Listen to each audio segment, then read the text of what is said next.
If you want to know what's really happening when you pick up an electronic device, start using an app, or indeed use Bitcoin, my guest on this week's CoinGeek Conversations is one of the best people in the world to ask. He's been thinking and writing about technology and media ever since the cyberpunk era of the early 90s, which was before most people had even heard of the internet. He's the professor of media theory and digital economics at the City University of New York and the author of at least 17 books, among many other achievements. Douglas Rushkoff, welcome and thank you for doing this. Oh, thanks for having me. You're listening to CoinGeek Conversations with Charles Miller. Well, I'd like to go right back to the beginning of your career, if you don't mind. I saw that you studied film initially as a student, and I'm wondering did you have ambitions to be a movie director, or what was that all about? Well, really more, I studied film some. I was actually a theater director. I went to Princeton, then California Institute of the Arts, and was a master's in theater directing and doing plays around the world at Edinburgh Festival and the Public Theater in New York and a bunch of stuff in LA. And I loved theater, but I got disillusioned by theater, really, by the elitism of it. You know, I was doing a production of Three Penny Opera in Los Angeles where the least expensive seat was $45, which in 2000s dollars, it'd be like $100 to get into a play, a Bertolt Brecht radical, Marxist play. And it also, theater started to feel very predictable. And to me, the traditional arc, the rising action and crisis and climax and learning and recognition. And I was really looking for something more participatory, interactive, unknown, unpredictable. And just around then was when my strangest friends from college, the weirdest, most theatrical, Grateful Deadhead, acid freak, colleagues of mine, ended up moving out to the Bay Area and working for the likes of Intel and Apple and Silicon Graphics and Sun. And I really wanted to know, why would weird psychedelic people be making computers, which seemed to me to be such a rigid. I worked with computers in high school. It was, me and the geeks. These were the pocket protector kids. So, that's when I found out, this was in the late 80s, that, oh my gosh, there is a renaissance happening. This is a culture of, and all the names that we know now, the Stuart Brand and Howard Rheingold and Jaron Lanier and Mondo 2000, this early hippie, acid-taking group of people, working at Intel all day and scraping the buds off a peyote cactus at night and comparing their, transcendental visionary experiences. This was in terms of media then, this was the most exciting area at that time. To me, certainly, yeah, it was. I mean, there were people who were excited about, cable television and the opportunity to make rock videos, the rise of animation, The Simpsons and Ren and Stimpy and South Park. I mean, so there was a lot of sort of independent Beavis and Butthead, a lot of independent media and different cultural phenomena happening. The internet seemed to be the way that human beings were going to connect up to one another in one giant Gaian global brain and sort of realize planetary consciousness. The sky was not even the limit, in terms of what we imagined, that we were on the cusp of the next stage of human evolution. Right. So there was a strong idealistic component to the media possibilities that appeared at that time. And I'm wondering do you draw any kind of connection between that and the BSV crowd that you came across at the recent CoinGeek conference? Because there's a lot of talk of a brighter future and so on with Bitcoin. I mean, yes and no. In all honesty, I don't see a better ledger as the solution to the problem. it's interesting. So my first impression of BSV, and I told them this too, was that this was for investors. It was very flashy and lots of graphics and things moving around. And it looked to me almost like a futuristic satire of, the future of blockchain investing.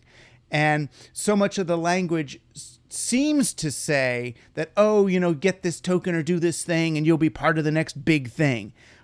But that's not what their actual intention is. When you actually speak to them, they're talking about sort of the OG Bitcoin blockchain crowd, right? This is the old guard, the original ethos, that what Bitcoin was for was not to get a few investors rich off an inflated token. What Bitcoin was for was to distribute the power of authentication globally so that money would be as cheap as we needed it to be at any moment. That money was here to really optimize our transactions. That what we were trying to do was increase the velocity of money, the readiness of capital to move into an almost super fluid economic state where anyone who needs capital at any moment, that vacuum is immediately filled by the capital they need to do the thing they need to do. It will never be for want of money that we can't do something. And that's beautiful. That's a beautiful thing. My concern is that we not end up looking at these external forms of authentication as the end game.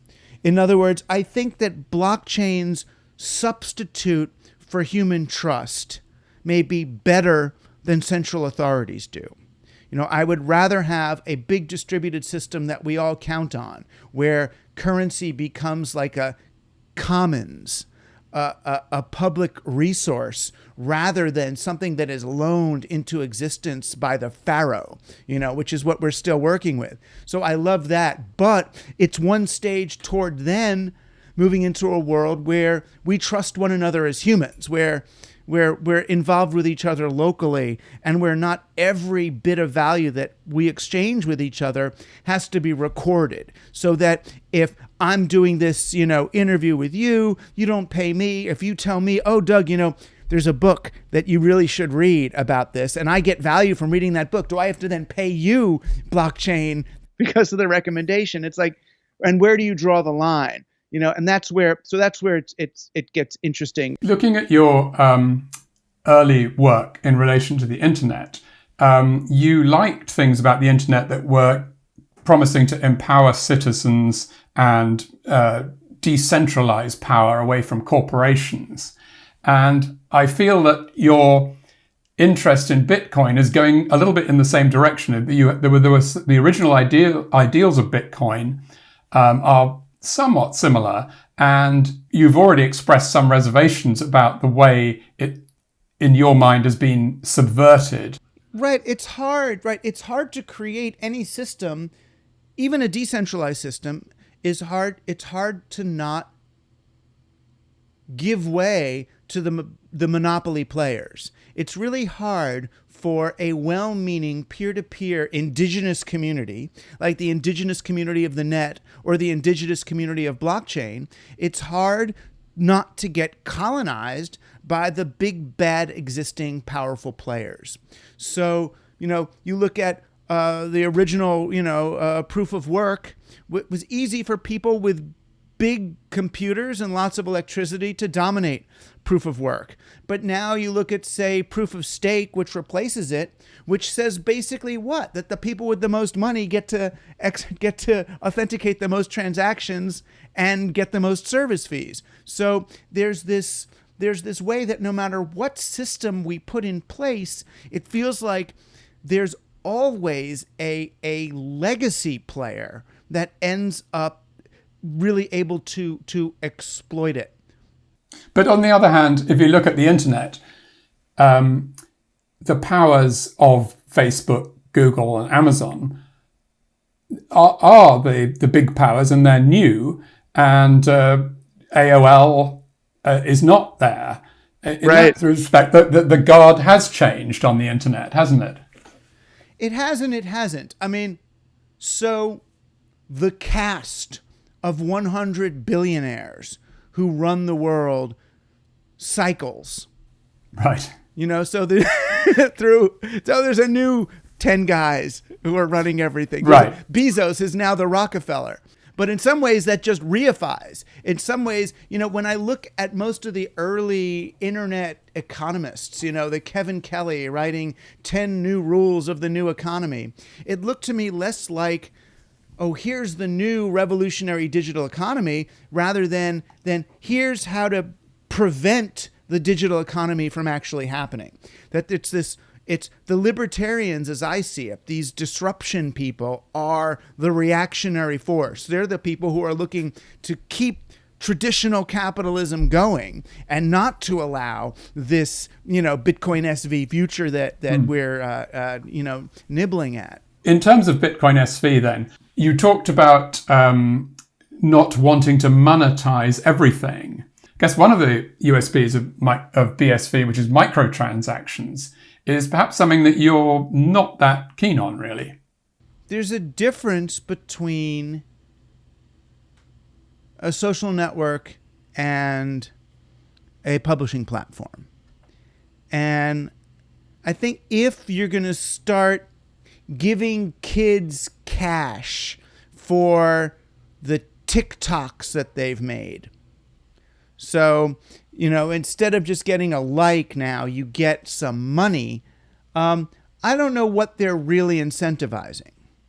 And what's going to lead to you getting paid more? I mean, showing your breasts is going to lead to you getting paid more. And we're going to, I feel like an unedited, chaotic free-for-all of people passing each other money for their social interaction, all of this tipping, ends up incentivizing certain things. It's not incentivizing civics.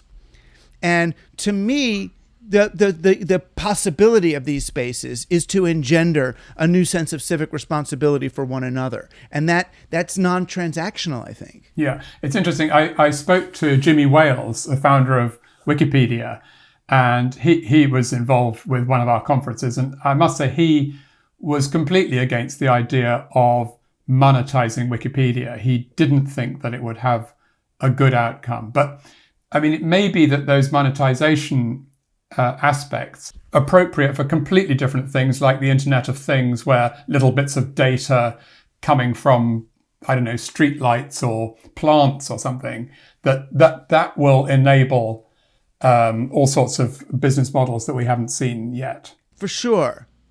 But when you look at the greatest achievements of the internet, of which Wikipedia is one of them, that's a non-compensated activity. And when I look at the way, robots can repeat so many human tasks, and the only real resistance we have to that idea is, well, then, what am I going to do for a job?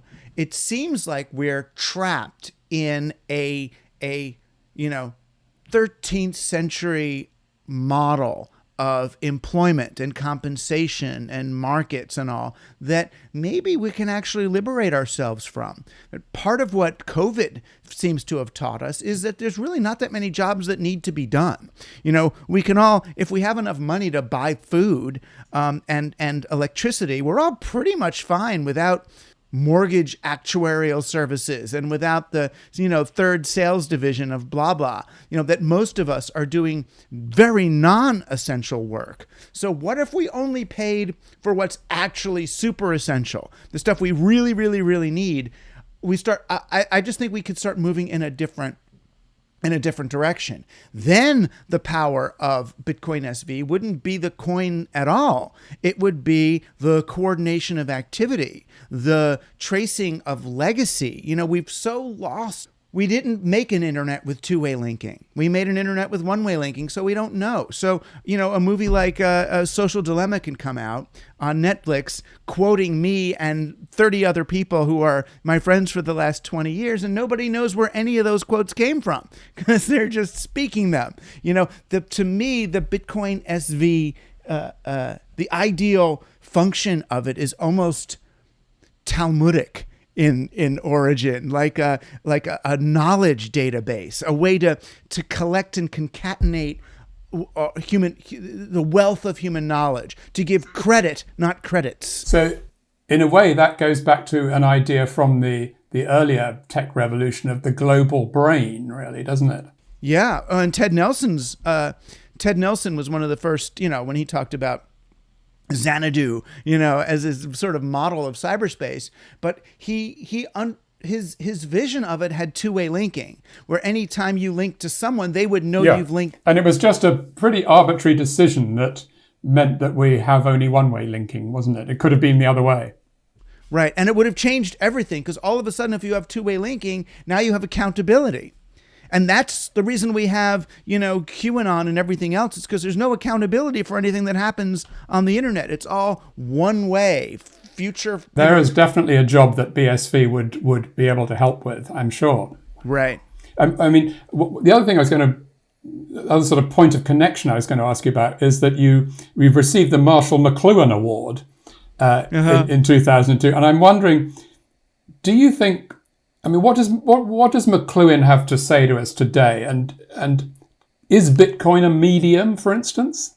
Well, yeah. I mean, it's both, and everything. That's the whole thing. Everything's both medium and message. Everything's both cool and hot.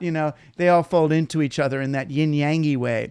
But what is discrete, I think, is McLuhan would argue that we're moving from the age of television to a digital age, and that these are two fundamentally different media environments, as different as writing was from the printing press, or the printing press was from radio and television.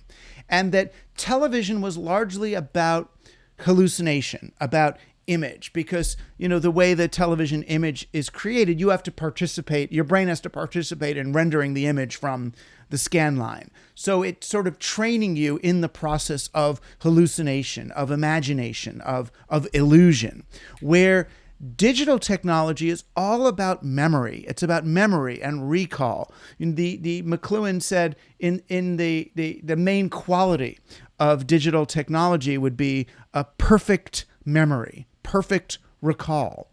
And to my mind, that's what a good blockchain really is, where everything that's happened is retrievable as if it just happened right now. There's no distance.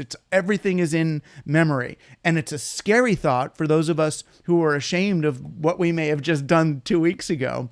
But it's a different way to live. It's a highly accountable world. Like they said on The Well, when you signed into The Well, one of the earliest bulletin boards started by Stuart Brand and those folks, the Whole Earth catalog back in the 80s, it said, you own your own words. And they didn't just mean in terms of copyright. They meant in terms of you're responsible for what you say, because it's indelible. This is the digital realm. Your words don't fade off acoustically. They are staying.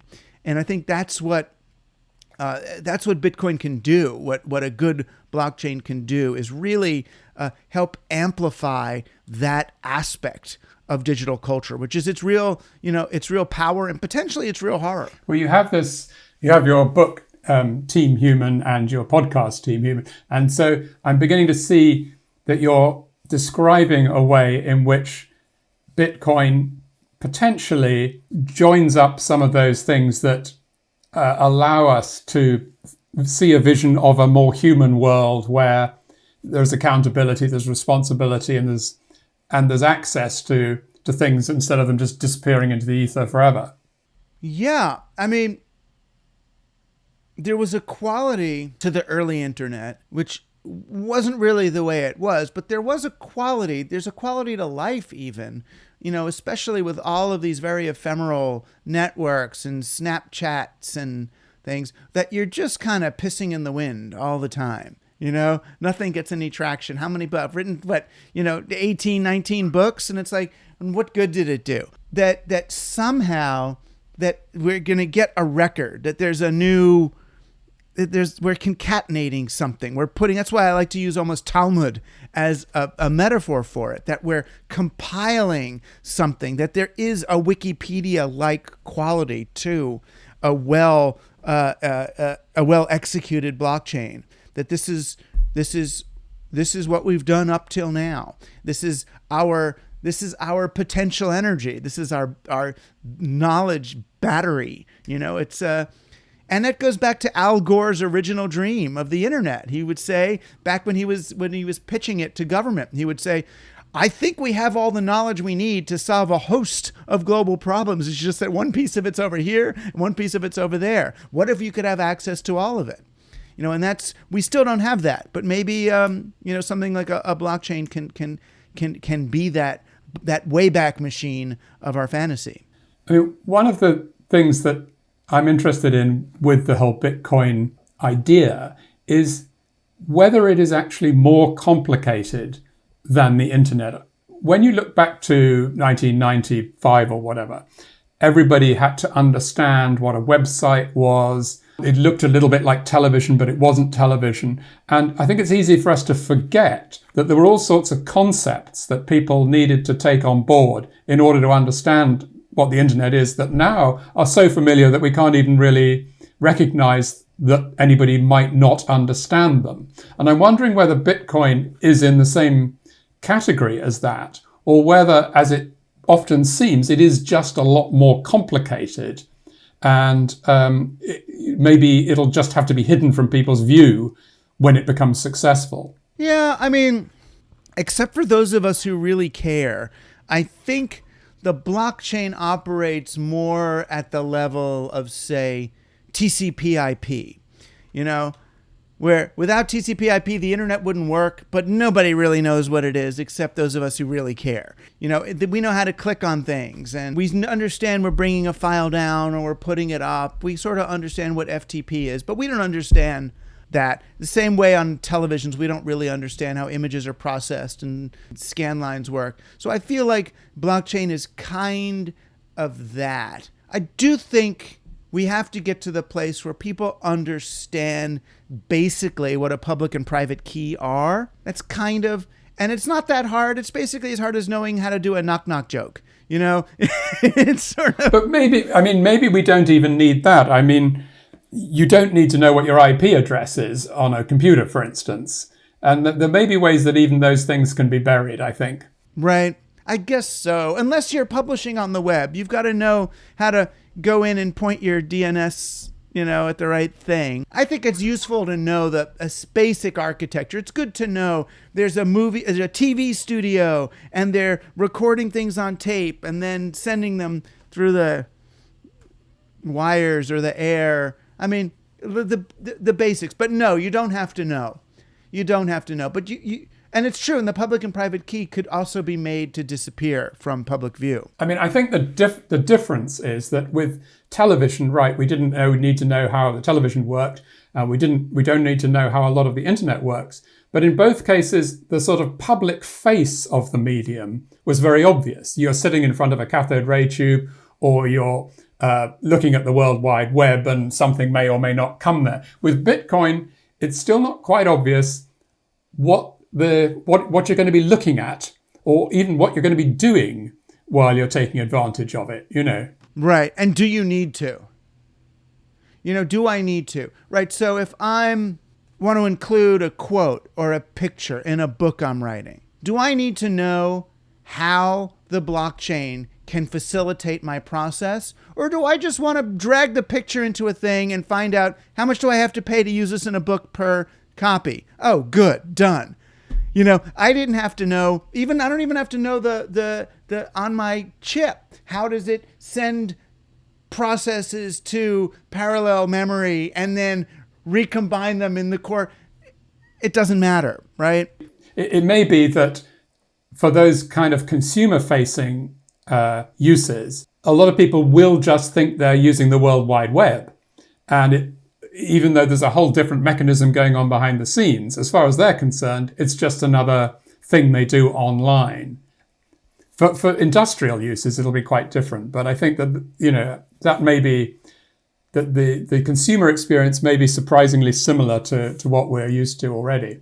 Right. We don't know, when we go to an airline booking site, we don't understand what saber is or where saber came from before it was used for what it's used now. It was a military, it was to keep track of military planes or to protect the skies because you kept track of each plane that was in the commercial system, so you'd know if there was something that was not part of the commercial system. Then they're like, oh, we could actually use this to keep track of planes for the business. Then they get saber. So I think it's sort of the same. We don't really, there's a lot of stuff we don't have to know. And no, I'm an advocate of media literacy. I think, program or be programmed is my whole thing. If you're not using the technology is using you. At the same time, there's a level of programming that you don't have to know and you have to trust. The people making the operating systems have to trust the people who made the assembly language. The people making the software have to trust the operating system. The people making the applications have to trust the software level. And those of us using the applications have to trust the application makers. So you can't know everything. And blockchain is kind of a good architecture for a world in which we have to trust something. Let me ask you finally, Bitcoin's actually been around for about 10 years now. Do you think, coming to the BSV conference, is this the start? Do you feel that this is the start of something big? Because maybe it is, but maybe it's still not going to happen for another few years. What stage do you think we've reached? I don't know. I've known people for at least 5 years who have been trying to create kind of blockchain-based affiliate networks for kids to get coin for their recommendations or their videos or their this or their that. And I feel like currently most of the blockchain world is still looking for an application to use blockchain for. And I think the ones who are going to be successful are going to be less public facing.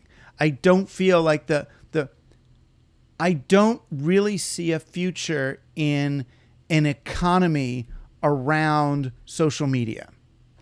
I think it feels to me, and McLuhan would say this, the television was fueled by advertising and marketing. And so what we're trying to do is fuel the internet with advertising and marketing, which is why the internet's become about surveillance. Surveillance economics is an extension of television advertising, where I think it's going to be something else. I think it's going to be a fundamentally different kind of economy that fuels the growth of the internet. And it might be some kind of knowledge economy rather than an entertainment economy. So it's not going to be kids getting money for unboxing something on YouTube.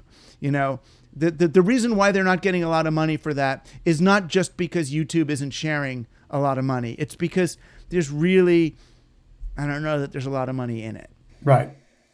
Well, I think social media was always, that's one example of what it can do. So I'm glad to hear you think there's a lot of potential in the other stuff, the right. industrial. And rights and legal systems and anything that requires a giant database, but an open, fair, less algorithmically tilted and biased collection of data. I want to see, the way we'll know the blockchain has arrived is when the blockchain does to Google what Google did to Yahoo. And I think it can. Fantastic. Thank you so much, Douglas. It's been really great talking to you. Thanks very much indeed. Bye for now.